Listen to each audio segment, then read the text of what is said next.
Electric ಬಸ್ಸಸ್ಸಲ್ಲಿ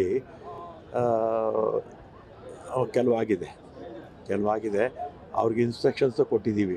ಆ electric bus ವಾಸ್ತವವಾಗಿ ನಮ್ಮದಲ್ಲ. ಅದೇನಾಗುತ್ತೆ, ಕೇಂದ್ರ ಸರ್ಕಾರ ಟೆಂಡ್ರ್ ಕರೀತಾರೆ.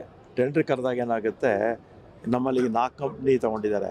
ನೆಕ್ಸಸ್ಸು, ಲೇಲ್ಯಾಂಡ್ ಅವ್ರದ್ದು, ಇವರು ಟಾಟಾ ಅವರು 4 ಕಂಪ್ನಿ ತೊಗೊಂಡಿದ್ದಾರೆ.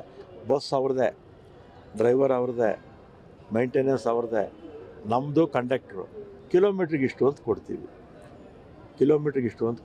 ಈಗಲೂ 4,500 ಬಸ್ಸು ಕೊಟ್ಟಿದ್ದೀವಿ ಅಂತ ಕೊಟ್ಟಿದ್ದಾರಲ್ಲ ನಮಗೆ, ಅದೂ ಇದೆ. ಪ್ರೈವೇಟವ್ರಿಗೆ ಕೊಡ್ತಾರೆ, ಅವ್ರ ಹತ್ರ ನಾವು ಬಾಡಿಗೆಗೆ ತಗೋದು. ಮೊದಲು ಹಿಂದೆ ನರ್ಮ್ ಸ್ಕೀಮ್ ಬಸ್ ಮೇಲಿದೆ ನೋಡಿ, ನರ್ಮ್ ಸ್ಕೀಮ್ ಅಂತ. ಇವರು ಮನಮೋಹನ್ ಸಿಂಗ್ ಅವರಿದ್ದಾಗ ಬೆಂಗಳೂರಿಗೆ 10 TTMCಗಳು, ಮೈಸೂರಿಗೆ 4 TTMC, ಒಟ್ಟು 14 TTMCಗಳು. ಇವತ್ತಿನ ವ್ಯಾಲ್ಯೂಯೇಷನ್ 10,000 ಕೋಟಿ ಆಗುತ್ತೆ. ಆಮೇಲೆ ಅವಾಗ 2,685 ಬಸ್ಸು 80% ಸಬ್ಸಿಡಿ ಕೊಟ್ಟಿದ್ರು. ನಾವೇ ತೊಗೊಂಡಿದ್ವಾಗ ಎಷ್ಟೋ 80% ಸಬ್ಸಿಡಿ ಕೊಟ್ಟಿದ್ದರು. ಬರೀ 20% ಹಾಕಿದ್ರೆ ಸಾಕಾಗಿತ್ತು, ಬಸ್ಸು ಸ್ವಂತ ಆಗೋದು.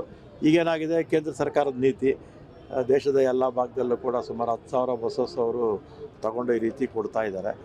ಆ 10,000ದಲ್ಲಿ ನಮಗೆ 4,500 ಕೊಟ್ಟಿದ್ದಾರೆ.